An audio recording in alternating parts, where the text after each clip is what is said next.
Episode 69, For the Love of Lists.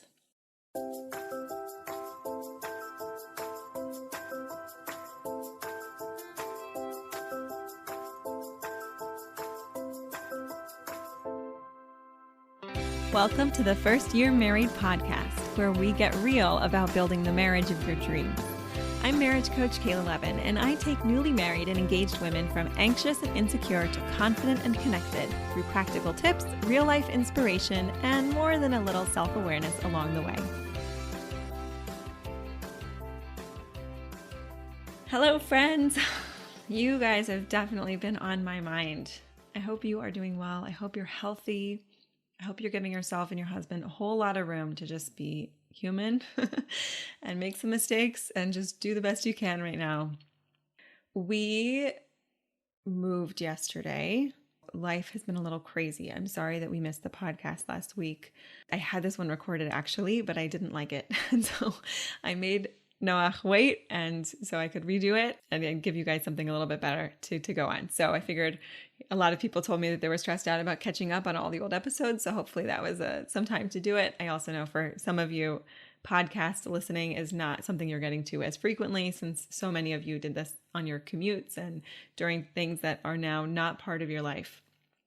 So I was trying to figure out how I wanted to approach this episode, because there is such a range of emotions of how people, situations and emotions of what people are dealing with right now. Some of us are dealing with fear or sick family members, or unfortunately losing people that we love. And then others are just going stir crazy and just need to kind of laugh about it and find some normal. And the range of experience with COVID is just so huge that I wanted to kind of get my head on about, like, what can I offer? What do I want to be offering here in this episode? And what I decided is that I'm very definitely not going to try and suggest and address, how to look at this whole thing and how to think about it. But what I do want to do is to give you one clear, practical thing that you can focus on, because I know that for me, that can be the most helpful thing, right? And I don't know if this is something that's going to fit everyone right in that spectrum of experience right now. But you guys are definitely capable of being the judge for yourself. So I'm not worried about that. And, I just know for myself, when things feel a little bit off kilter, or there's just a lot of change and fluctuation and uncertainty. So having something really clear that I'm working on this right now, and it's something that you can work on kind of in any situation, is so grounding and helpful for me. So I hope that I can offer a little bit of that to you, a little bit of inspiration. And I'm just excited to be back here talking to you guys again. We recently did an episode on the zero-based schedule on the fly, which is something that my husband and I keep coming back to as different things in our schedules are changing. We'll look at the schedule, and sometimes we do this on a daily basis, which is the on the fly version.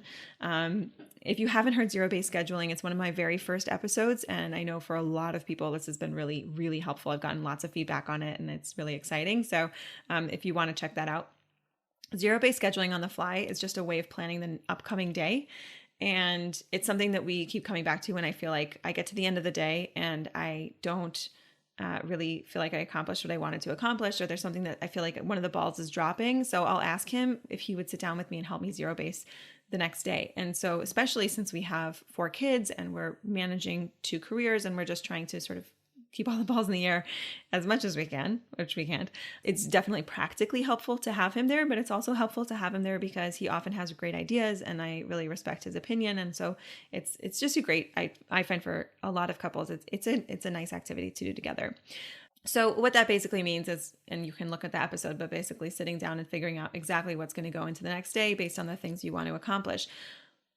But I also am having some days, the days where I don't have major things that I need to accomplish, or maybe my zero-based schedule is kind of working, or maybe the balls that I'm dropping aren't things that can be chunked into major chunks of time. For instance, I'm not going to schedule an hour to make sure that I drink water, right? I'm not going to schedule an hour to make sure that I have a healthy breakfast or move my body.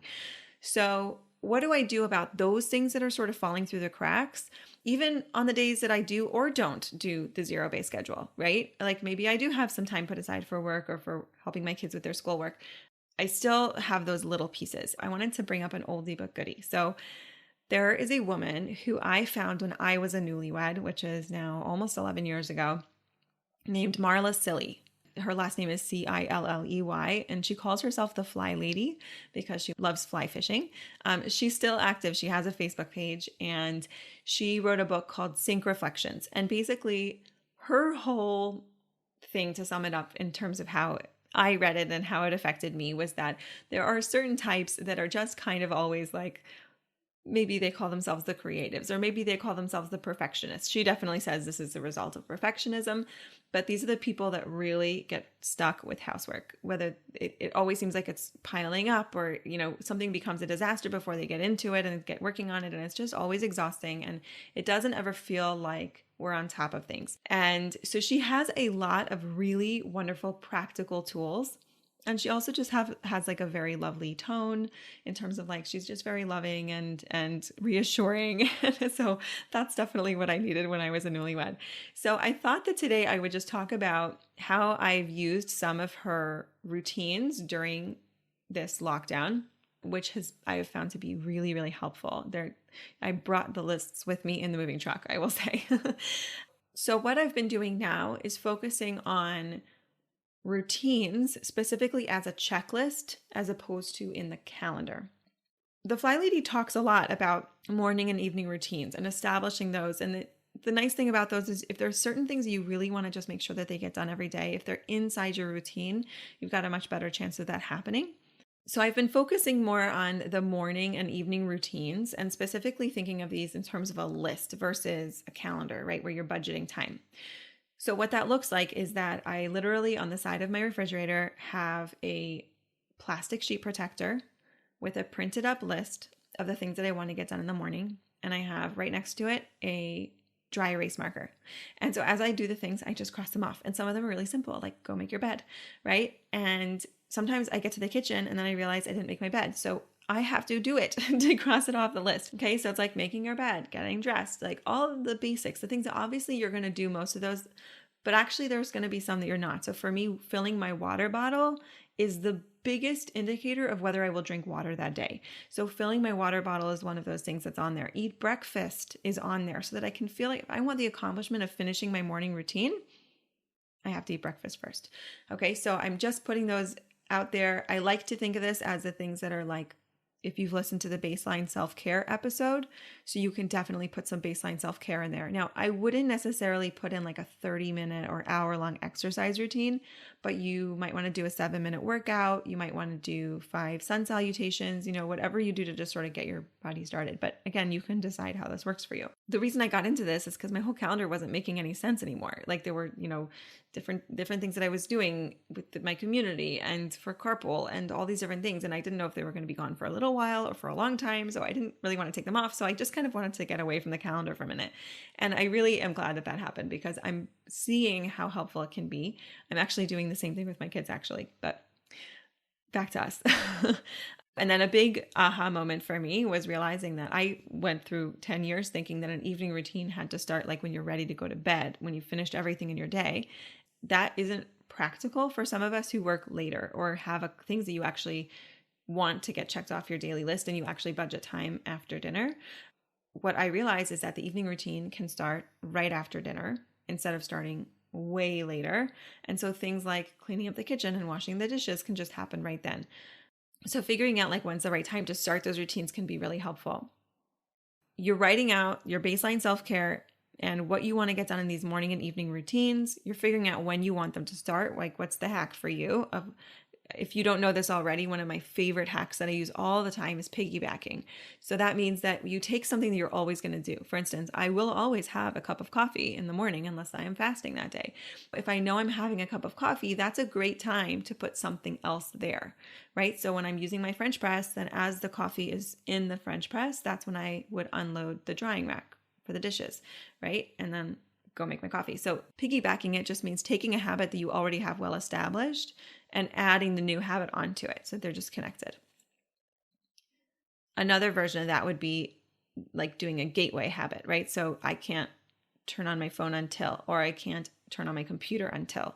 And, if you do a gateway like that, so you want to try and piggyback those morning and evening routines, or I guess maybe the evening routine could be the gateway, right? Like let's say you want to do something at night, you want to check your phone or you want to watch something. So it could be that before you do that, you finish your evening routine, right? Have it printed up somewhere. I know that sounds like so silly, like you could just have it on your phone, but there is just something so satisfying about actually checking it off with pen and paper.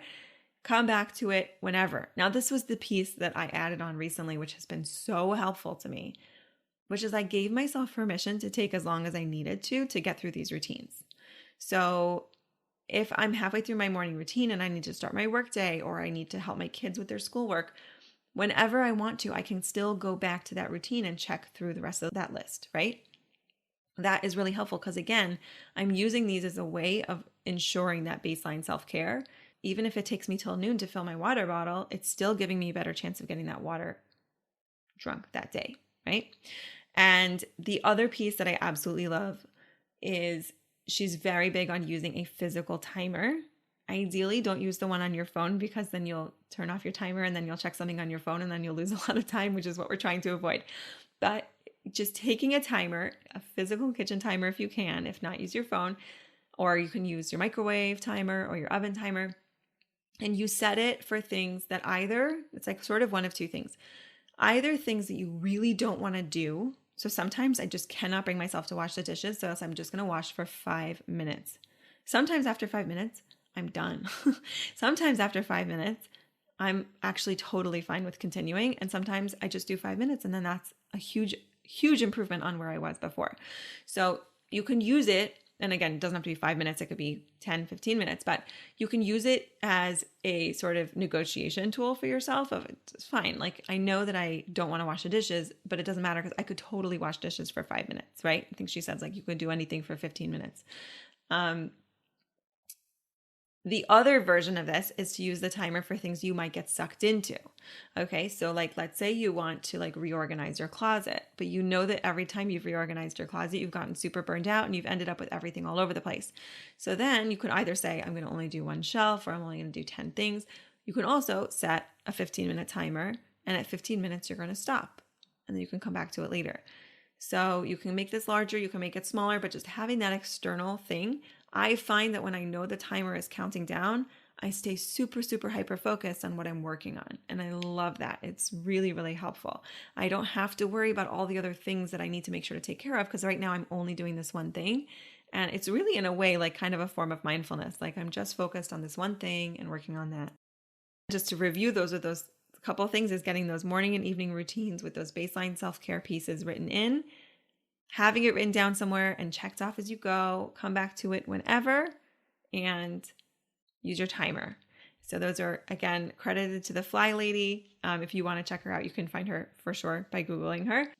And I just want to wish you guys all the love. And I have to tell you before we stop, what an amazing time we're having inside the First Year Married program.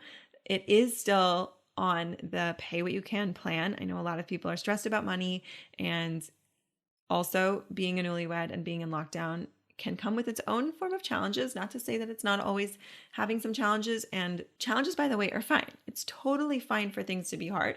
And a lot of things probably are going really well, right? And so we decided to put the First Year Married course on pay what you can. The lowest price is $20, which is just registration. So we have to make sure to get you signed up and everything.